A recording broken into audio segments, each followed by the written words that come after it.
तो वहां पर बॉक्स के ऊपर मैरी शो का नाम लिखा हुआ था। वो रेवंसफेयर नाम के एक छोटे टाउन में रहती थी। अब जेमी का होम टाउन भी वही था। तो दूसरे दिन जेमी वह डॉल अपने साथ लेकर असली हकीकत जानने के लिए अपने टाउन की ओर निकल पड़ता है।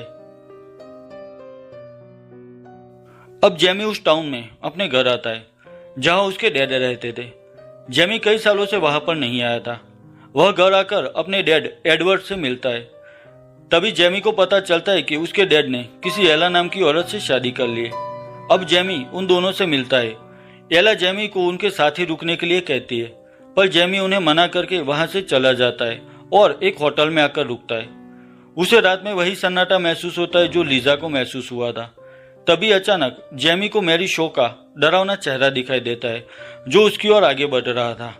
अब जेमी लाइट ऑन करता है और सब पहले के जैसे ही नॉर्मल हो जाता है।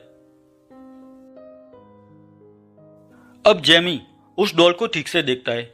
तभी उसे उस डॉल के पीछे बिली लिखा हुआ दिखाई देता है। जेमी को पता था कि यह डॉल रेवन टाउन में ही बनी है, तो वो वहां के कब्रिस्तान में जाता है और वहां पर उसे बिली की कब्र दिखाई देती है।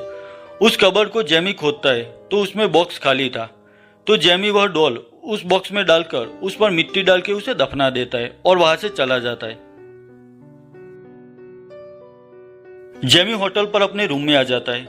वो फ्रेश हो रहा था तभी ऑफिसर लिप्टन वहां पर उस डॉल के साथ आते हैं और जेमी से कहते हैं कि आखिर तुम इस डॉल को उस कब्रिस्तान में क्यों दफना रहे थे। जेमी लिप्टन को कहता है कि यह सब मैरी शॉ ने किया है।